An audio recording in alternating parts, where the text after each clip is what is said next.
ഇവിടെ എങ്ങും പണി കിട്ടാൻ തിരുവനന്തപുരത്ത് ലുലുവിൽ പോയി പണം കൊടുത്ത് പണി മേടിച്ചിട്ടിരിക്കുന്ന അവസ്ഥയാണ് കേട്ടോ ഈ കാണുന്നത്. വെക്കേഷനായിട്ട് എങ്ങും കൊണ്ടുപോയിട്ടില്ലെന്നുള്ളത് പരാതിയുടെ പുറത്ത് സ്കൂൾ തുറക്കുന്നതിന് മുന്നേ ഒന്ന് ലുലുവിലൊക്കെ കൊണ്ടുപോയി കണ്ടൂറയിലൊക്കെ കളിപ്പിച്ചിട്ട് വരാമെന്ന് പറഞ്ഞ് പോയതായിരുന്നു. ഇതിനകത്ത് കയറിയപ്പോൾ അവർ നമ്മളിന്ന് പ്രത്യേക കൺസേൺ മേടിച്ചിട്ടുണ്ടായിരുന്നു കേട്ടോ. പിള്ളേർക്ക് എന്തെങ്കിലും സംഭവിച്ചാൽ അവർ ഉത്തരവാദി ആയിരിക്കത്തില്ല എന്നുള്ളത്. അതുകൊണ്ട് നമ്മൾ ആരുവിൻ്റെ അടുത്താണ് പറഞ്ഞത് പിള്ളേരെയൊക്കെ നോക്കിക്കൊള്ളേ ശ്രദ്ധിക്കണേന്നും പറഞ്ഞ് അവൻ പിള്ളേരെയൊക്കെ നല്ല രീതിയിൽ ശ്രദ്ധിച്ച് അവർക്കൊന്നും ഒരു പോറൽ പോലും കേൾക്കാതെ അവൻ തിരിച്ചുകൊണ്ട് വന്ന്. പക്ഷെ അവരുടെ സ്വന്തമായിട്ട് വിരലൊന്നും ഒടിച്ചിട്ടാണെന്ന് മാത്രം. അവിടെ ചെന്ന് ബാസ്കറ്റ് ബോളിലേക്ക് ബോൾ എറിഞ്ഞതാണ് കേട്ടോ. ബോൾ തിരിച്ചു വന്നത് അത് പിടിക്കാൻ നോക്കിയത് വിരലിൽ വന്ന് ഇടിച്ചതാണ്. അപ്പം വിരലിന് ചെറുതായിട്ടൊരു പൊട്ടലുണ്ടെന്നാണ് കേട്ടോ ഇവിടെ വന്ന് എക്സ്റേ എടുത്ത് നോക്കിയപ്പോൾ. നമ്മളിപ്പോൾ വയനാട് ഷിയ ഹോസ്പിറ്റലാണ് കേട്ടോ വന്നിരിക്കുന്നത്. അവിടെ ഓർത്തോ ഉള്ള സമയം നോക്കി വന്നതാണ്. ഡോക്ടർ പറഞ്ഞിട്ടുണ്ടായിരുന്നു ഓർത്തോ വരുമ്പോൾ ഒന്ന് കൊണ്ടുവന്ന് കാണിക്കാൻ വേണ്ടിയിട്ട്.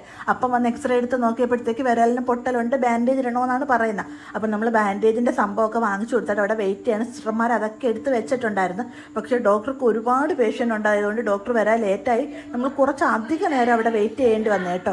എന്നാലും ആരും ആദ്യം കൂടെ അത് പറഞ്ഞ് കളിച്ച് ചിരിക്കുകയാണ്. ഇനിയിപ്പോൾ കയ്യൊക്കെ കെട്ടിയിരിക്കുമ്പോൾ എന്തായിരിക്കും നിൻ്റെ അവസ്ഥയെന്ന്. എല്ലാ വെക്കേഷൻ ഇവരിത് കണക്ക് എന്തെങ്കിലും ഒരെണ്ണം ഒപ്പിച്ചില്ലാതെ ഒരു സമാധാനവും ഇല്ല. അതും ഇനി സ്കൂൾ തുറക്കാൻ ദിവസങ്ങൾ മാത്രം ബാക്കിയുള്ളൂ. അപ്പോൾ ഇതാ കൈ ഈ രീതിയിൽ വെച്ചിരിക്കണമെന്നാണ് കേട്ടോ ഡോക്ടർ പറയുന്നത്. അപ്പോൾ ഈ രീതിയിലാണ് ബാൻഡേജ് ചെയ്യാൻ പോകുന്നതെന്ന്. അപ്പോൾ ആദ്യം ഇപ്പം ബാൻഡേജ് ഒക്കെ ചെയ്യുന്നത് നേരിട്ട് കാണാമെന്നുള്ള രീതിയിൽ നിൽക്കുകയായിരുന്നു കേട്ടോ. ഡോക്ടർ വന്നപ്പോൾ ഞങ്ങൾക്ക് പറഞ്ഞിറങ്ങി പുറത്ത് പോവാൻ. അങ്ങനെ ഞങ്ങൾ ഡോറ് ക്ലോസ് ചെയ്ത് വെളിയിൽ വന്ന് നിൽക്കുകയാണ് കേട്ടോ. അപ്പോൾ അതിൻ്റെ വിഷമമൊക്കെ പറഞ്ഞ് ആദ്യം ഇങ്ങനെ നിൽക്കുകയാണ്. അവസാനം എന്താണ്ട് ഡോറ് തുറന്നപ്പോൾ എല്ലാം ചുറ്റിക്കെട്ടി ആരും ഇങ്ങനെ റെഡി ആയിട്ട് ഇരിപ്പുണ്ടായിരുന്നു. പിന്നെ ഞങ്ങൾ നേരെ ഇനി വീട്ടിൽ വന്നപ്പോൾ ഇതിനെക്കാട്ടി അത്ഭുതം മിക്കിക്കായിരുന്നു കേട്ടോ. പോയപ്പോൾ ഇല്ലാത്തൊരു വലിയ കെട്ടവൻ്റെ കയ്യിൽ മിക്കി അത് തൊട്ട് മണപ്പിച്ചും ഒക്കെ നോക്കി അവിടെ ഇങ്ങനെ ഇരിക്കുകയാണ്. അപ്പം വീഡിയോ ഇന്ന് ഇത്രയുള്ള അടുത്ത വീഡിയോ ആയിട്ട് നാളെ കാണുന്നത്. എല്ലാവർക്കും ടാറ്റ ബൈ ബൈ സീ.